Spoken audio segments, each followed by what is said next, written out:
From Mario to Master Chief. That game is awesome. 8-bit to high def. The battle is on. It's one team trying to beat the other team. Heroes versus assassins. Finish him. Finish him. Finish him. Legends versus monsters.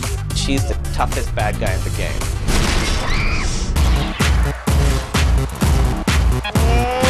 Boom shakalaka! We're counting down the top 100 video games of all time. Cool.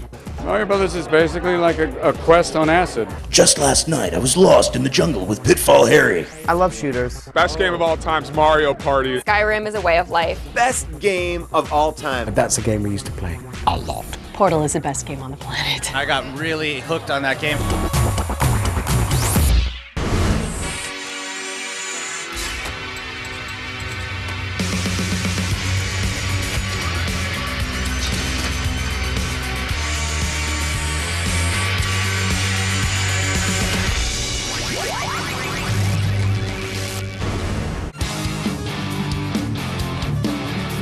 And now, Up, up, down, down. Left, right, left, right. B-A-B-A. Select start.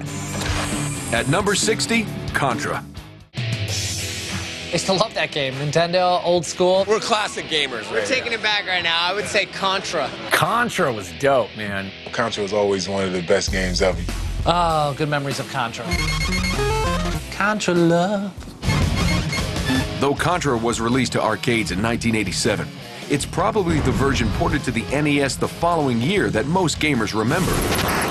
The cover was just two Schwarzeneggers. Yeah. Just going like that. Yeah. Started with just you like somersaulting into the jungle, and then you would just immediately shooting aliens. Now I think about it, Contra was pretty much Predator. Up to that point, I'd played games like Zelda and Mario that were all, cute little Nintendo games. And along comes this game with these badass, kind of Rambo Marine-looking guys with these crazy laser weapons against these insane aliens from space.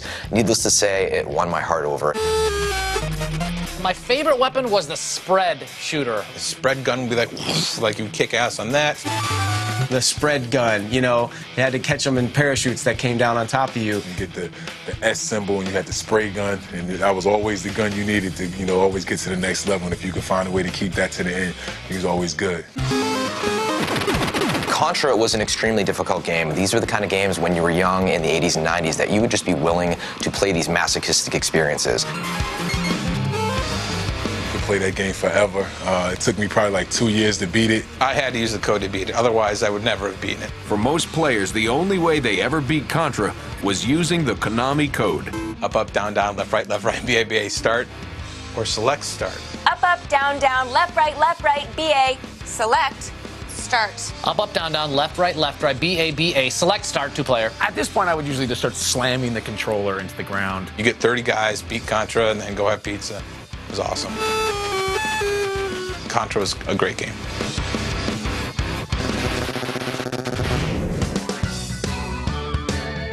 Next up, a game that followed a simple formula. Point, click, laugh. At number 59, it's Maniac Mansion 2, Day of the Tentacle.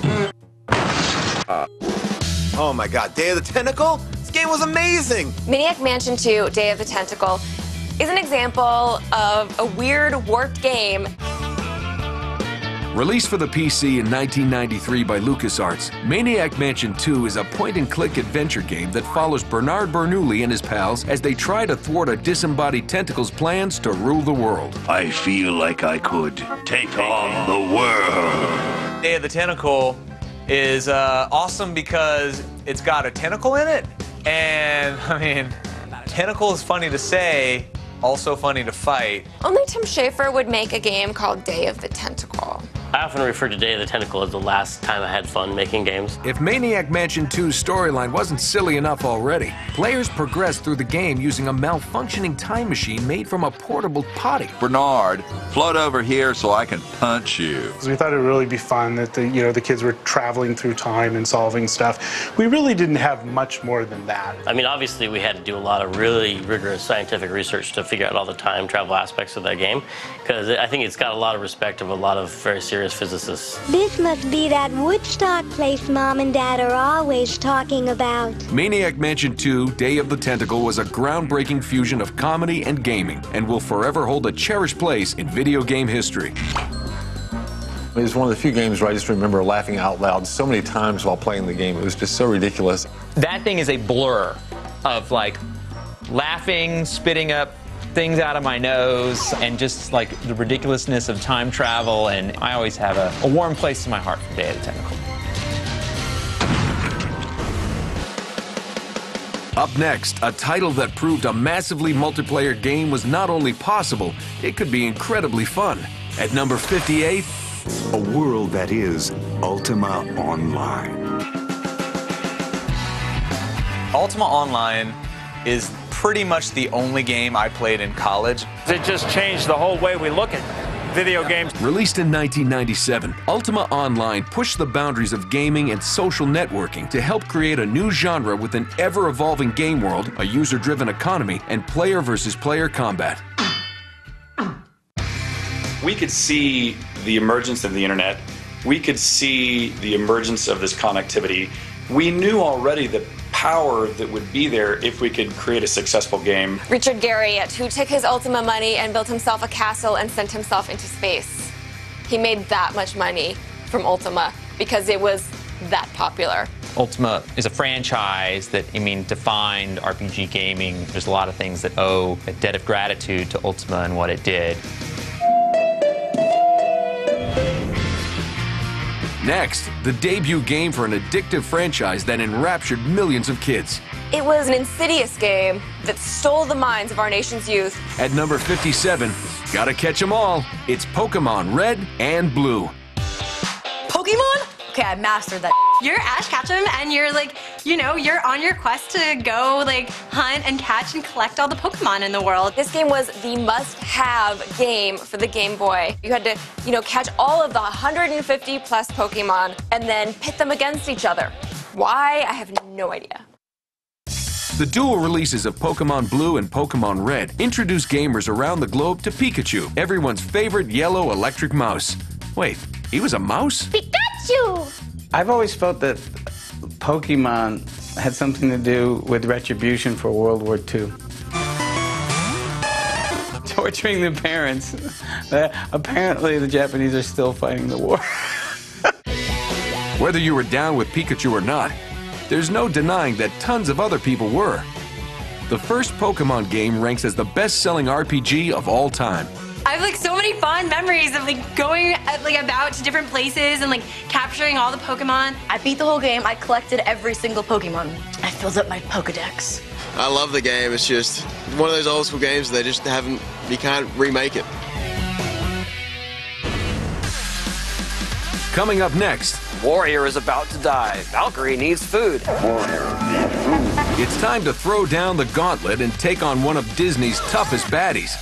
Get ready for this. Ursula that's another vein popping out of my head. Plus, we catch up to the fastest blue hedgehog on the planet. It's a badass. But first, although Contra made it famous, which game was the Konami code invented to help defeat? The answer when the Top 100 returns.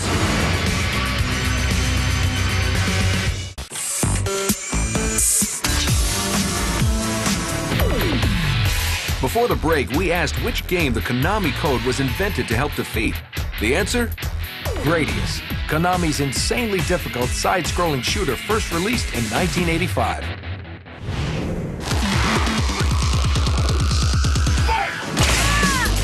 Get ready to bust out your best Ultra Combo.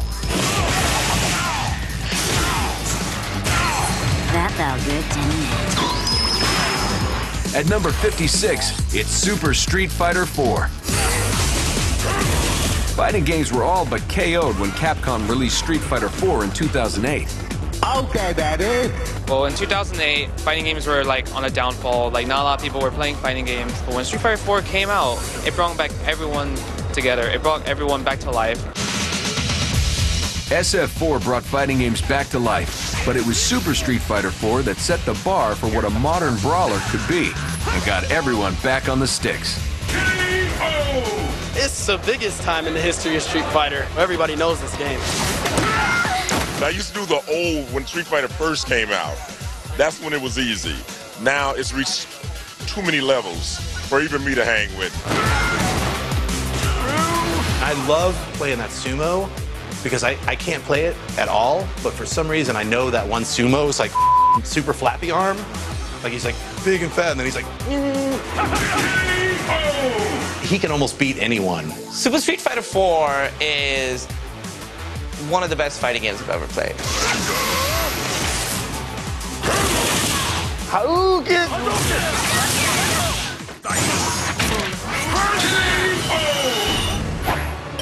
Next, an unlikely collaboration that yielded one of the most original games in years. At number 55, Kingdom Hearts. Man, Kingdom Hearts. Allow me to demonstrate. This 2002 PlayStation release was the product of a partnership between gaming giant Squaresoft and Disney. Kingdom Hearts was one of the pinnacles of kind of like Japanese RPG meeting American culture and all of it rushing together. And you squish those together into a sandwich and you come out with a game that people are so dedicated to that we get emails about the game still. I was super excited for it to come out because I love the Final Fantasy games, and it was a lot of people that worked on Final Fantasy came on to work on Kingdom Hearts. And I was excited to get to see Disney characters and how they integrated them into this world. We better get out of here. It's really pretty incredible. I mean, from Aladdin to the Little Mermaid level was murderous. Ursula that's another vein popping out of my head. The blending of die-hard gamers and dedicated Disney fans resulted in a successful new franchise and an entire generation of Kingdom Hearts cultists. I had this one other friend, and how I knew he played it, he came to school one day, he had a Kingdom Hearts jacket on. I guess I could give that a try. I was like, you play Kingdom Hearts? And he's like, yeah, I play Kingdom Hearts. That was our common. The game is just amazing. It got hardcore gamers, it got young kids who had never really played RPGs like that involved, and I wish they would do more stuff like that nowadays. Behold! Up next, Wizard is about to die. We head back into the dungeon with number 54, Gauntlet. Gauntlet was one of the main games at the skate park I grew up at, so I would hear it in the arcade every day, Warrior is about to die, Valkyrie needs food. Valkyrie needs food. Gauntlet hit arcades in 1985 and blew gamers away with its ability to let 4 people play at the same time. Gauntlet was that first game where you were like, why are 4 people around a video game? It was the first kind of true multiplayer experience. Now, Gauntlet, that's a party! Valkyrie needs food badly. There's 4 different joysticks, and you would pick 4 different characters. You're either the warrior, the Valkyrie, the wizard, or the elf. And we would always, always, always let the elf die. Always. I don't know why. Warrior needs food. Warrior is about to die. Warrior needs food. Warrior needs food, absolutely. I like to play the wizard. The wizard's my favorite. Gauntlet was great. Gauntlet redefined what co-op gaming could be and gave players their first glimpse at the multiplayer experiences we're playing today. That was also one of the first games I think I put $20 in there.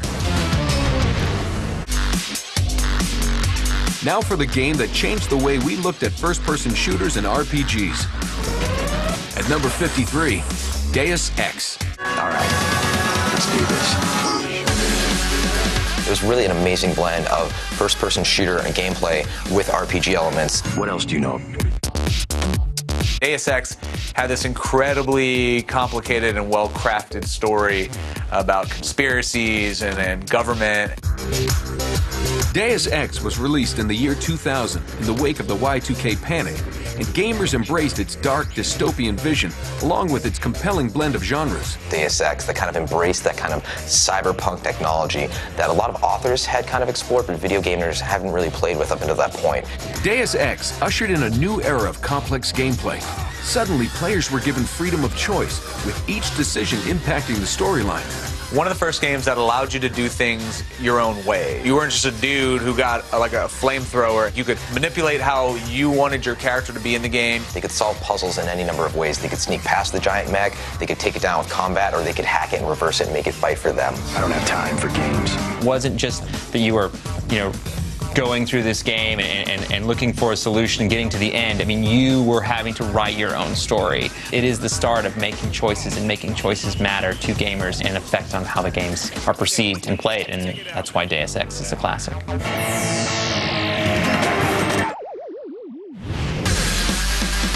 Coming up next. I got it. I finished it. I'm addicted. One of the most addicting games of all time takes aim at a rock and roll superstar. We play a lot of Rock Band at my house. Plus, the Mario title that changed gaming forever. It was mind-blowing. I never seen anything like it. Here we go! But first, what was Mario's original name? The answer when the Top 100 Video Games returns.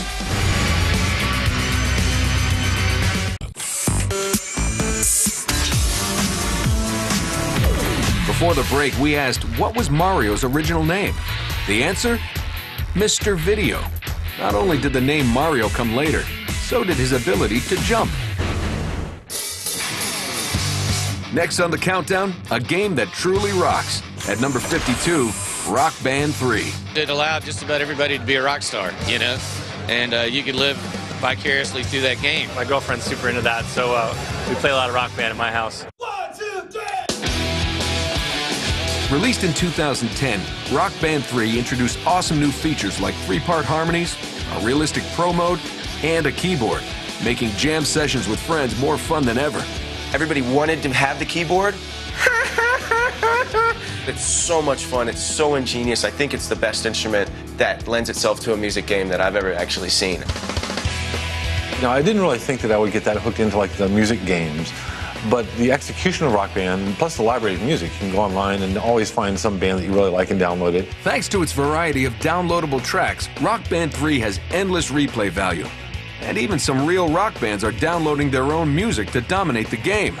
Well, almost. I definitely suck. I got like probably 70% on my own singing, and it was like, it can't be like that. I mean, I wrote this part, I sing this part. Yes, so I failed Rock Band at my own song. That is the unfortunate truth. A moment of silence. But I thought it was hilarious. I didn't think it was the best. I thought you had it. I was like, we're going to ace this. Yeah, I was like, oh, give it. Leaderboard. Get easier than this. Yeah. But no. Okay. Wah, wah.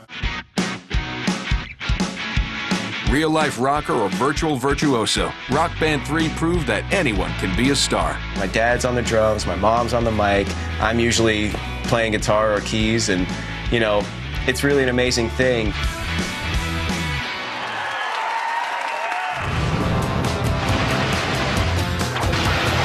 Next on the countdown, a sequel that surpassed the original with more action, more hilarity, and more delightful weaponry. Should I have a look? At number 51, it's Ratchet & Clank Going Commando. Released in 2003 for the PlayStation 2, Going Commando featured Ratchet, who was wait, what the hell was he exactly? It's some sort of rodent thing, like a squirrel, fox, hybrid that can talk and is like a spaceman. Well, whatever he may be, Ratchet teams up with his robot pal Clank to bring peace and justice to the galaxy.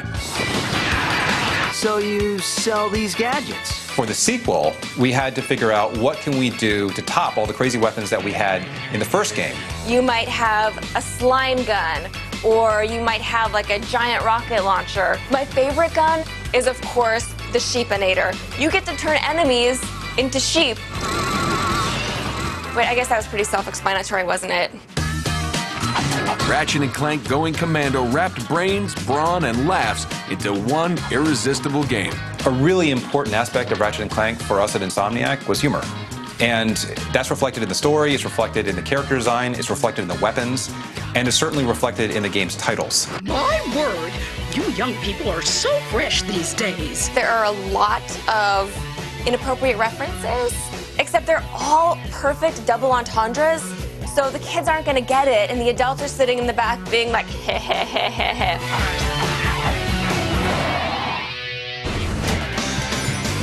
Next up, a blindingly fast blue furball who gave Mario a run for his money. At number 50, Sonic the Hedgehog. Sonic the Hedgehog. Yeah, most definitely Sonic. Sonic was awesome. I love Sonic the Hedgehog. He's a badass. Sonic the Hedgehog was Sega's answer to Mario, giving the company a recognizable mascot and players an alternative to Nintendo's famous plumber. Sonic the Hedgehog is the first game that made you rethink how much you loved Mario. Sonic was the Mario Brothers for the Sega Genesis. I used to play it almost every day when I was younger. I mean, I don't know exactly what it was. It kept my attention. I guess a lot of games don't keep my attention, and that was one of the games that did. I like Sonic the Hedgehog because it brings me back to the glory days when I used to be good at video games, and I really thought that one day I could see a hedgehog and he'd be doing the same thing. Released in 1991, Sonic the Hedgehog gave gamers an attitude and velocity they hadn't seen before in a side-scrolling mascot. When Sonic the Hedgehog came out, it kind of blew us all away because this was the first video game character you could play that had sneakers on. He had a bad attitude, and it was more rock and roll than Super Mario. He was cute, but also kind of feisty. Sonic the Hedgehog was the first game that really sucked me in, and I cannot tell you how many times I heard Sega, and then he was like, doo, doo, doo, doo. That's stuck in my head. I did that. The no hand from Sonic. Sonic the Hedgehog finally gave Sega a popular mascot and gamers a new series that's still speeding along today. Sonic the Hedgehog was classic. And next on our countdown, a game that's probably in your pocket right now. Launching onto our number 49 spot, it's that madly addictive puzzle game, Angry Birds. I got it. I finished it. I'm addicted. You know what? I just got hooked on Angry Birds. Angry Birds was the game that the entire world played for about 1 year straight. Angry Birds was the world's response to bird flu. We took the decapitated heads of diseased poultry and we launched it where? Into a fort filled with pigs. I hate those pigs. Those pigs. I want them to die. First released in 2009, Angry Birds' elegant physics puzzles managed to ensnare even the most casual gamer. I remember I was playing it for a while and I started getting really into it. And I was like, oh, I want to finish this game and I want to get all 3 stars. And I can honestly say I've completed all levels 3 stars. Angry Birds has guided me through many airports and flights and waiting rooms. If they're ever stuck in traffic, which I sometimes am, or maybe I shouldn't admit to playing Angry Birds in traffic. I wouldn't do that, people. The Angry Birds franchise has just passed 1 billion downloads. Angry Birds, they're on top of it. They put out new content regularly. They keep everybody playing. It doesn't get old. It's not going away. I think it's a very simple, very elegant concept, and I think it works for everyone. I've got like the Christmas Angry Birds, the Halloween Angry Birds. I think there's a Rio de Janeiro Angry Birds. I have like 6 different versions of Angry Birds, and they're all cool.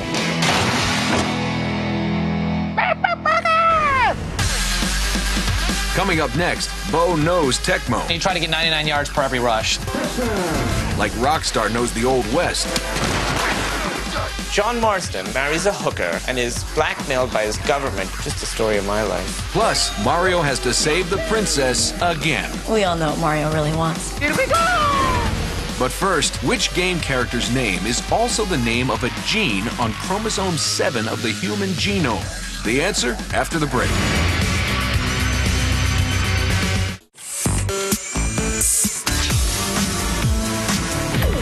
Before the break, we asked what video game character is also the name of a gene?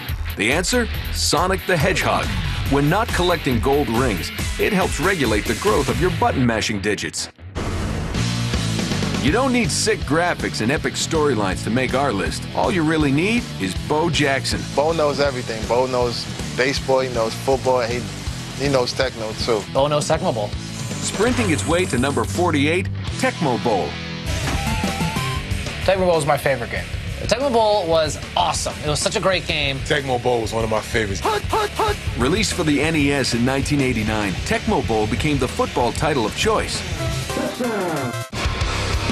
Tecmo Bowl was dope because it was like the first game where they had a season in the sports games. I was a big Bears fan, and Tecmo Bowl was the first game where I realized you could do like entire seasons, and man, that was the game changer.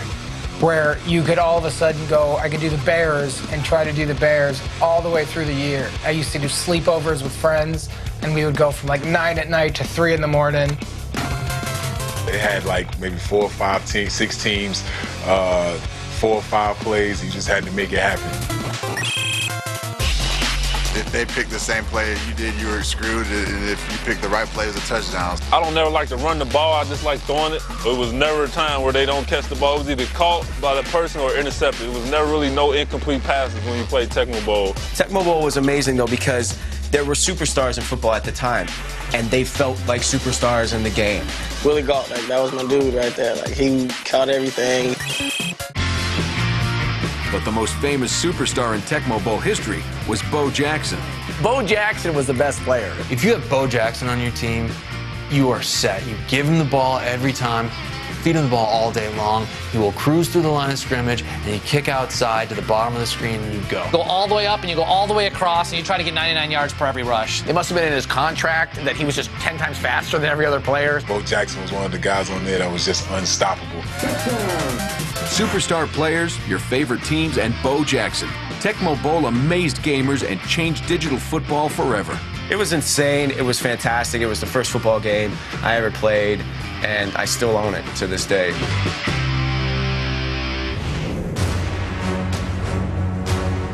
Next up is a game that entranced millions. At number 47, Step Into Myst. I think Myst is one of the most influential games of all time. A PC adventure game released in 1993, Myst gradually and hypnotically revealed its secrets. When that game came out, it was so beautiful, it was so immersive, it's eerie, it's spooky, it's scary. It was really the connection, I think, between the high-resolution graphics and the sound effects. I just knew I would take up too much of my life. Like, I wouldn't be here on television. I'd be sitting in an apartment alone in Burbank still playing Myst and just covered in Cheetos. There were no enemies to fight, and your avatar couldn't die. Just a seriously weird island to explore and puzzles upon puzzles to crack.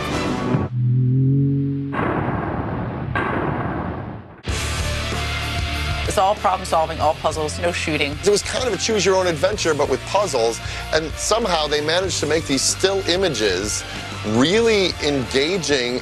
I don't know. There's something about just looking at a screenshot going,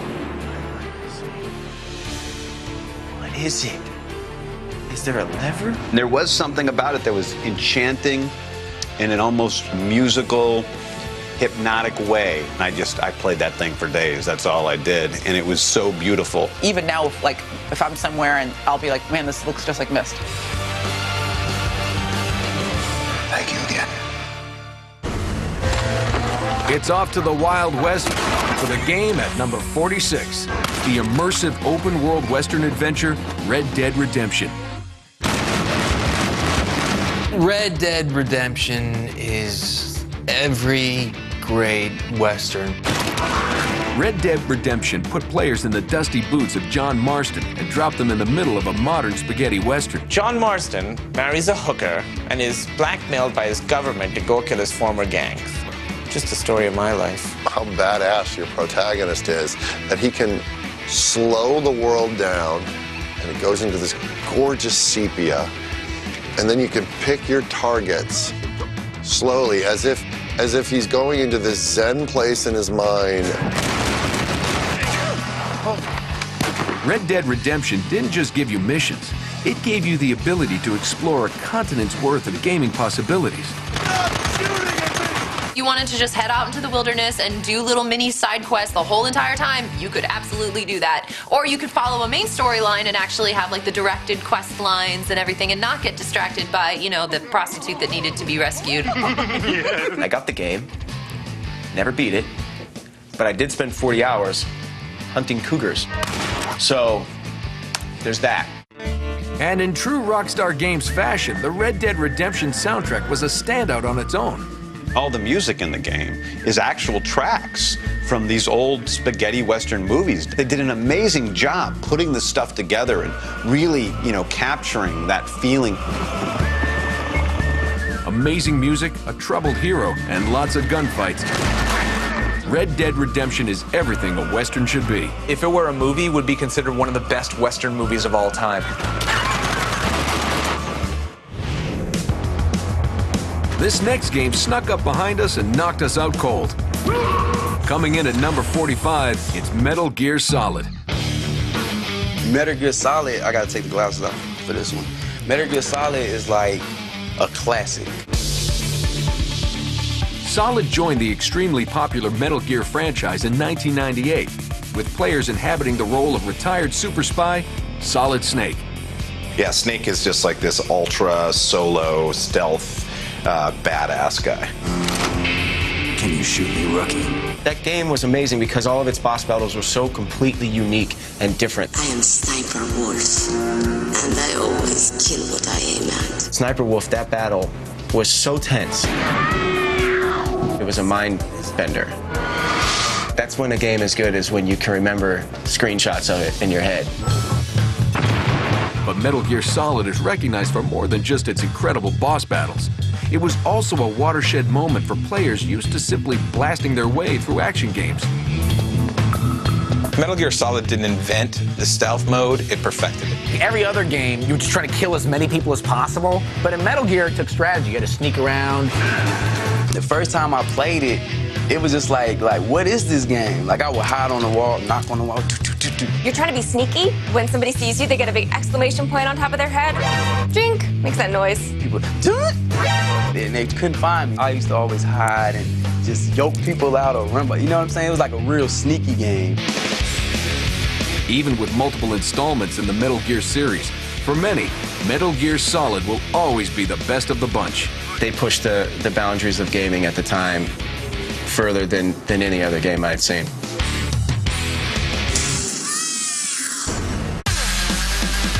Coming up next, one of the most controversial game series ever.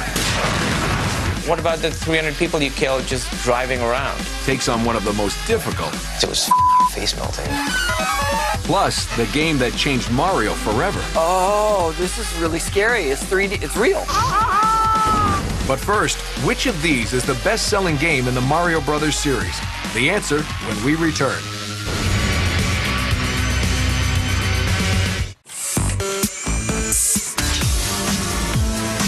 Before the break, we asked which of these is the best-selling game in the Mario Brothers series. The answer? The original Super Mario Brothers. It flew off the shelves over 40 million times. Our next game is the most recent release in a series that's as groundbreaking as it is controversial. Number 44, Grand Theft Auto 4. Released in 2008, GTA 4 became an instant classic. Grand Theft Auto 4 is a lot like Grand Theft Auto 3, but it's a big upgrade in terms of graphics, in terms of the overall gameplay of the world. So the whole Grand Theft Auto series, I think, kind of hit a high watermark with Grand Theft Auto 4. I can do this all day if I have to. You're this guy, Niko Bellic, who comes from some unnamed Eastern European country, and you've been through some type of war, and you come to this country, and you find yourself getting into a lot of trouble. Yeah, I love Niko Bellic because he's just so, he's tired. I don't know, something about that. I'm not saying I feel that same way, but I identify with Niko Bellic.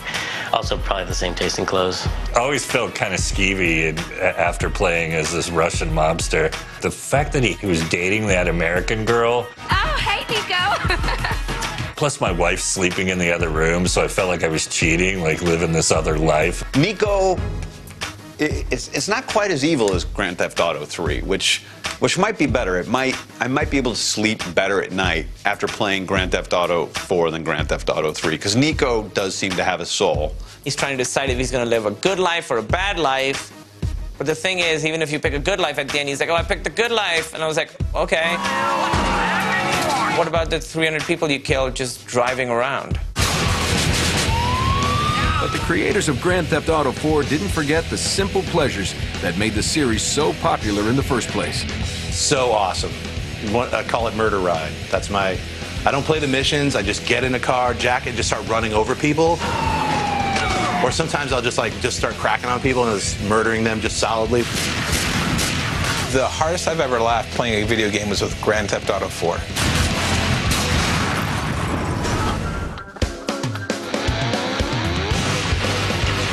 Up next, one of the greatest blast the crap out of everything games of all time. At number 43, we give you Quake 3 Arena. If you've got balls, if you've got game, and you really want to step into the real first-person shooter arena at the highest level, I think it's Quake 3. Released to PCs in 1999, Quake 3 Arena strove to be pure multiplayer rocket blasting fun. And it was a lot of fun. I mean, I loved Quake. That game, inspired a lot of other games. Every moment of the gameplay has to be fun. It has to be fun what you're doing at the keyboard and the mouse, as you're moving around, jumping and shooting at things. And while shooting at anything that moves sounds easy, not getting blown to jibs by the legions of fanatical id fans was anything but. Quake 3 Arena's introduction to jibs in the modern lexicon has led me to walk around constantly looking for blown-up pieces of people. But there aren't any, because our cities keep the streets clean. First-person shooters today, obviously, are probably the biggest business out there. But if you want to truly find out if you're good at first-person shooters, pick up Quake 3 and play it. My answer, I'm terrible. Just because of how intense it was. It was one of those games where you'd come out of it and you'd feel like you'd actually been in war. You'd come out kind of sweaty and feel like you'd done your own little nom time in front of your laptop while you're eating ho-hos. It is amazing how good the people got at that game.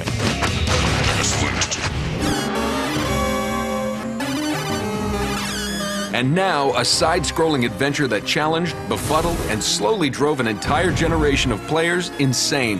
This game was the difficulty equivalent of repeatedly slamming your head in a car door. It was agonizing. It was kind of fun at the same time. At number 42, it's Ghosts and Goblins.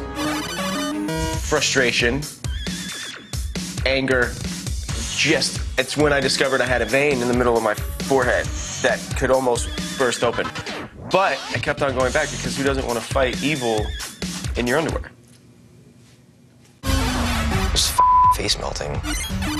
You got one hit, maybe two if you're lucky. Next hit, you're dead. Sorry, kid, go home. You're a knight, and you have to go rescue your girlfriend or the princess from these evil goblin guys. And when you get hit, your armor disappears and you're just in your underwear, which is humiliating because not only are you fighting demons, now you're also just in your underwear.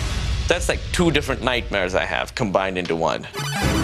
Released in 1985, Ghosts and Goblins is considered one of the hardest games ever because to truly defeat Satan, you have to beat every level twice. Oh, the thing that drove me mad about Ghosts and Goblins, I went through it twice, got to the top, destroyed that weird monster thing, and I'll never forget, at the very end it says, congratulations, with no S at the end. How hard is it to just say congratulations?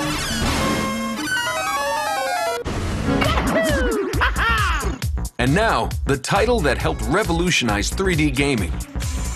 Landing at number 41 is Super Mario 64. Here we go! Definitely Super Mario 64. Bigger worlds, badder bosses, everything was more fun. I had to finish it. I was obsessed with it. Mario Brothers on steroids. Released in the summer of 1996, Super Mario 64 added a whole new dimension to Nintendo's most recognizable franchise. It was everything you want Mario to be, but in 3D. For me, it was like the culmination of video games at the time. That was it. That was the first time I really paid attention to Mario game, and it just blew my mind. It was one of the main reasons I stopped making PC games and started getting really into console games, because I started to play them a lot because of Mario 64. This was some good right here. Can beep that part out. My mistake. While Mario 64 changed just about everything for Mario, it didn't change the fact that Princess Peach had to be saved again. Are they together? Are they dating? Is this just a potential girlfriend? Is this girl he's a crush on? I don't know. We all know what Mario really wants. Here we go! Then you gotta like jump through these paintings, and you go in the paintings, and each painting is like, it's like Snow World, and then you have all these levels of like snowmen and penguins, then it's like Volcano Land. You know, wet, dry world and big, small world. And I remember like feeling a sense of fear first getting into Bowser's Castle. The flames and the lava, and you're just like, oh, this is really scary. It's 3D, it's real. The 3D world of Mario 64 allowed players to battle Bowser and his minions in a whole new way. And you get behind Bowser, you grab his tail, and you spin the 64 joystick around, and you toss him all the way off the stage. That was like one of my highlights, you know what I'm saying? I didn't know my thumbs, I mean, could do circles like that, and it's controlling the camera and everything else. It was so innovative, and you still see it today. And you see it in games where they don't get it right. Like, they got it right in that one.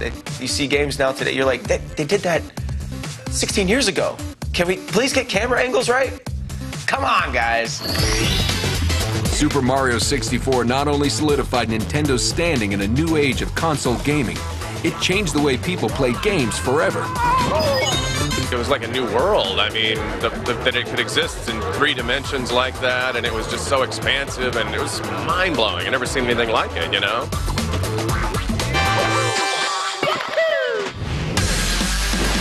Coming up on the top 100 video games of all time. Definitely a Halo guy. Master Chief shoots them up. Mike Tyson knocks them down. Mike Tyson. I was coming after his ass. The biggest games of today. Joker and Bane and Clayface. They're untouchable, man. Take on the all-time classics. It was a hack and slash game, but sweet. And only one will survive. Best game of all time. We're counting down the final 40 when the top 100 video games of all time continues.